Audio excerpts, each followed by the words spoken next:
быў бандыт, разбойнік, яго забілі. Бо ёсць, маўляў, крыніцы гістарычныя, якія даказваюць, які ён быў жорсткі, такі тыран, чалавека-ненавіснік, як ён там пераследаваў бедных праваслаўных, косці з магілаў выцягваў, кідаў сабакам. Уся правда пра святога Єзафата.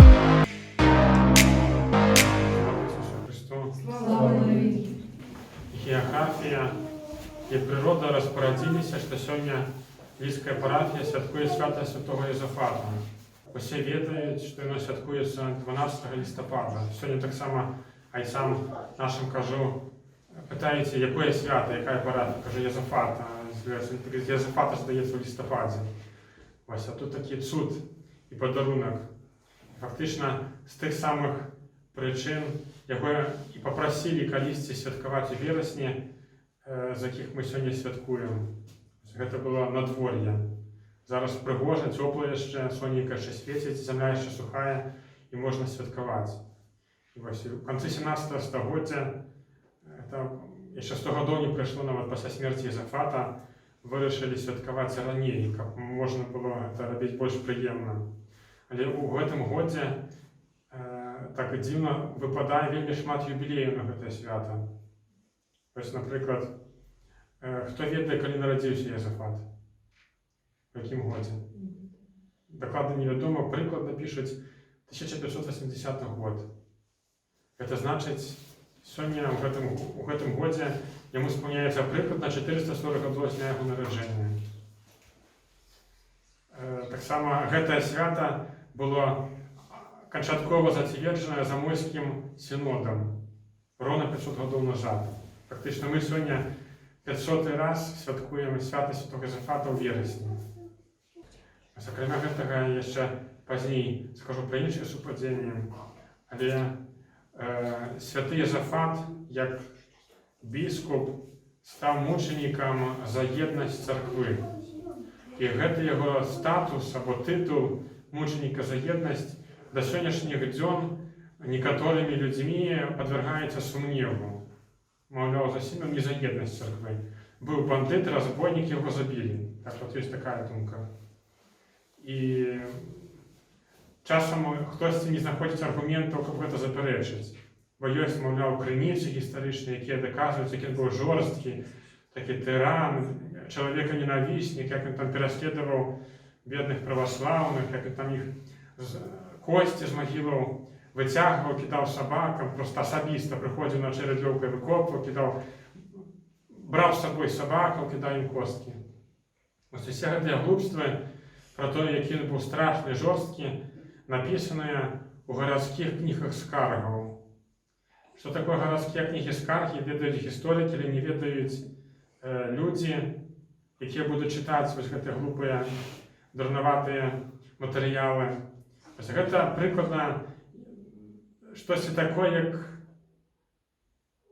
можна сказаць, водгукі ў Гугле, на Google Maps. Вось на Google Maps ёсць розныя аб'екты, так, напрыклад, парафія святого Єзафата ў Лідзе, або прадуктовы магазин «Чайка», ці гэта не прадуктовы? Прадуктовы магазин «Чайка». І кожны, хто жадае, можа зайсці ў Google і пакінуць свой водгук, ці пра парафію святого Єзафата, ці пра магазин «Чайка», і напісаць там усё, што хоча. І вось гэта ў тыя часы называлася гарадскія кнігі скаргаў. Туды пісаў кожны, хто хацеў, што хацеў. Безумоўна, у гэтым супрацьстаянні неабходна было дыскрэдытаваць, нават сёння можна сказаць, тэлеграм-каналы. Так, для адных гэта будзе нехта, для іншых будуць жоўтыя слівы. Так вот, можна напісаць усё, што хочаш, і ніякай адказнасці за гэта не несці. Вось так гэта было і тады. І святого Єзафата ачарнялі, разбурхвалі народ для таго, каб выклікаць супрацьстаянне і супраціў гэтаму пастару. Але прамовістым таксама ёсць яго мянушка, яго называлі душахват. Яго не называлі тады, няма мянушкі Єзафат забойца, Єзафат тыран, але ёсць Єзафат душахват. Вось як ён хапаў душы. Зразумела, ён іх не хапаў нейкімі чорнымі чалавечкамі з дубінкамі, але хапаў ён іх сваім словам. такі самы тытул душахват. Яшчэ адзін святы сучаснік святого Єзафата Андрей Баболя, які таксама стаў мучанікам і быў забіты. І вось два мучаніка былі душахваты. Яны пацярпелі за сілу свайго слова. Прыклад таго, як слова Єзафата магло ўплываць на людзей, быў яго візіт у Киева-Печерскую лаўру. Киева-Печерская лаўра доўга супраціўлялася уніі, не хацела пераходзіць да з'яднання і заставалася так, нез'яднанай, можна сказаць, праваслаўнай. Праваслаўнае слова будзе неадпаведнае, але, скажам, нез'яднанай. І нават калі Єзафат прыехаў туды, яго так кажуць, пішуць, што вельмі негатыўна сустрэлі, магчыма, нават пабілі яго неяк, але ён папрасіў, каб яму далі слова сказаць. Ён прамовіў слова вось да того аплота нез'яднання, і монахі, вось гэтыя такія радыкальныя, рассталі, размягчыліся, пачалі яго слухаць, потым селі разам есці і спакойна яго прынялі. Лаўра не прайшла адразу, вот, просто пасля пропаведзі Єзафата або пасля паслова адразу на унію, але ён змог замірыць тых, хто супраць яго радыкальна выступаў. Яго пачалі слухаць і яго прынялі да сябе за стол. З такім самым разлікам ён выйшаў да людзей, калі пасля вяртання з сойму у Віцебск натоўп сабраўся каля яго палатаў. Вось ён не ўцякаў, не хаваўся, не пастаўляў сваіх працаўнікоў, але сам выйшаў да людзей і мог бы сказаць, мог бы замірыць, але яму не далі сказаць слова, бо ведалі, што будзе, калі пачне гаварыць. І вось каб ён не сказаў, ён толькі адзінае, што данесла гісторыя, што ён паспеў сказаць: «Дзеткі мае, чаго вы сюды прыйшлі да майго дому палохаць маіх слуг». Больш нічога не паспеў. Адразу удар бердышом у галаву. Бердыш гэта была такая шырокая, доўгая сякера. І ўсё, і так закончылася яго душахватства. Але пра чалавека будуць сведчыць яго справы. Сёння, калі звяртацца непасрэдна да асобы святого Єзафата, ёсць рознае стаўленне. Католікі вызнаюць яго святым, праваслаўныя не вызнаюць яго святым. Так, кожны сабе фармуе думку на аснове чагосьці, але ёсць такі дасканалы проста плод яго дзейнасці. Ён быў монахам да таго, як стаў біскупам і архібіскупам. І ён быў монахам базылянінам.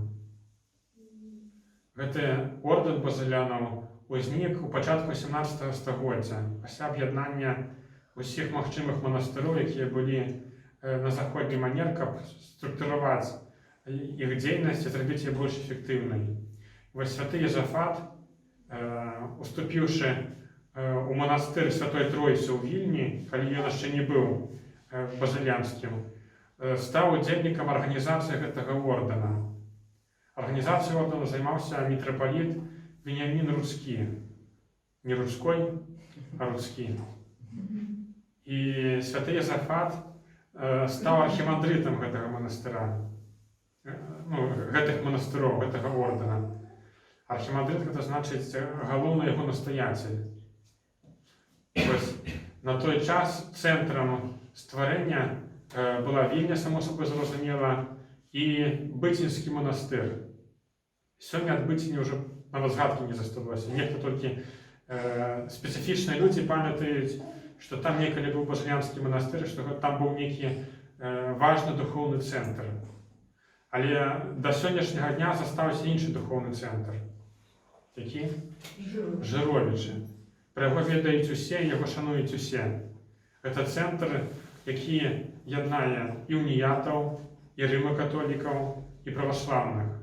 І ніхто слова не скажа нічога супраць гэтага духоўнага цэнтра і супраць Жыровіцкай іконы Багародзіцы.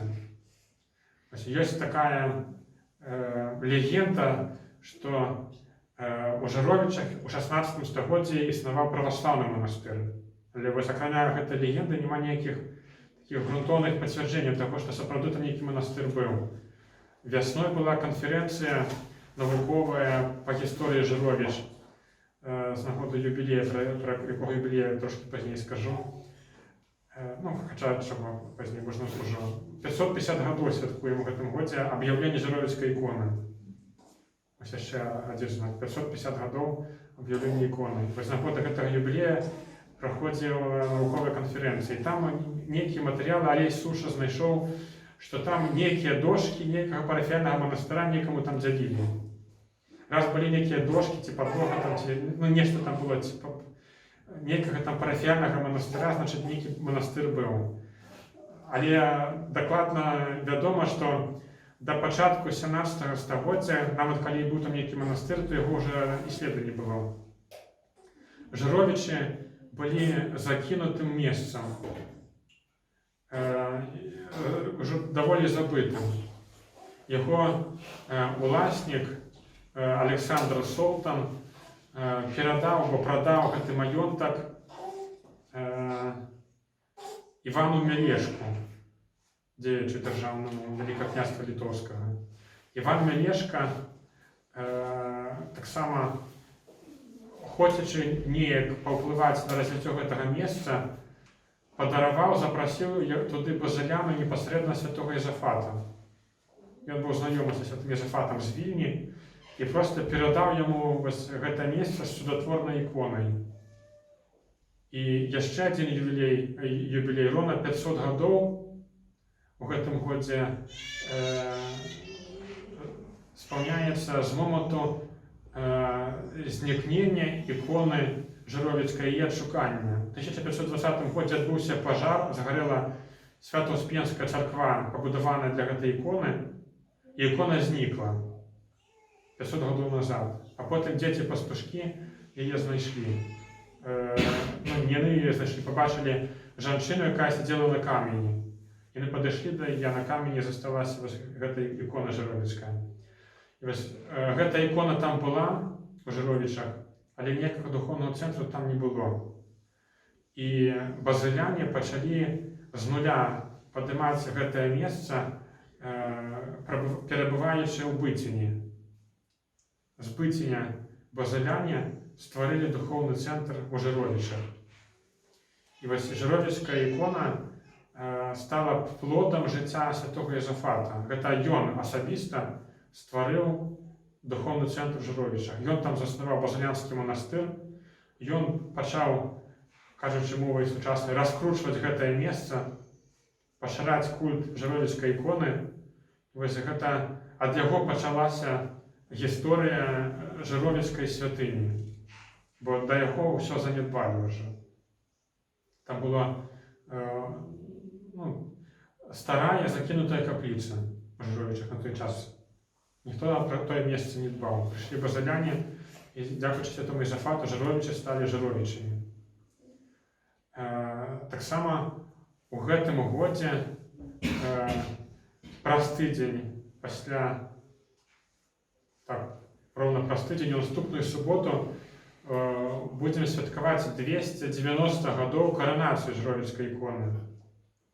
Жыровічская ікона была першай іконай Киевской царквы, якая была коронавана папскімі коронамі. Што у православных такога звычаю няма, але у католікаў коронацыя папскімі коронамі сведчыць пра вялікую значнасць гэтай святыні. Вось яшчэ адзін юбілей, 290 гадоў коронацыі іконы. Яшчэ цікавы факт, што копія жыровічскай іконы, ёсць две копіі. Адна захоўваецца ў Слоніме ў касцёле святога Андрэя, так? Пробашч парафіі святога Езафата отец Андрэй і копія жыровічскай іконы ў касцёле святога Андрэя ў Слоніме у рыму-католікаў. Так, арыгінал знаходзіцца ў праваслаўных у Жыровічах. Яшчэ адна копія гэтай іконы, копія вялікая, павялічаная, зробленая на сцяне. У царкве святых мучанікаў Сергія і Вакха ў Рыме, якая належыць грэка-католікам. І вось свята той рымскай іконы, яна называецца ў Рыме Маці Божая Спаша. Мадонна дель Паскуа. Дель Паскуа, так. Спаша. таму што пастухі яе знайшлі, калі пасілі статак. Вось у Рыме яна вядомая як Маці Божая Спасша. І яе свята 9 верасня. Вось мы знаходзімся паміж святкаваннем Маці Божай Жыровіцкай у Рыме 9 верасня, сёння 12 святкуе свята парафія у Лідзе, свята, якое будзе 16-19 будзе юбілей каранацыі іконы. І вось яшчэ адзін факт такі цікавы. Вось отец Андрэй, акрамя Ліды, абслугоўваў яшчэ одну парафію доўгі час. Якую? А як яна называецца? Маці Божай Жыровіцкай. От і колькі савпадзенняў, так? Душпастыр парафіі святого Єзафата абслугоўваў парафію Маці Божай Жыровіцкай. Вось мы на прыкладзе гэтага плоду жыцця святого Єзафата можам пабачыць, як яго жыццё паспрыяла єднасці.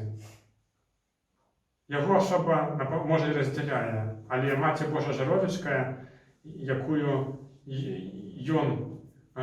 пра якую ён узяўся дбаць, яна нас яднае. І рымакатолікаў, і грэка-католікаў, і праваслаўных, і беларусаў, і украінцаў, і, мабыць, нават і рускіх. Вось гэта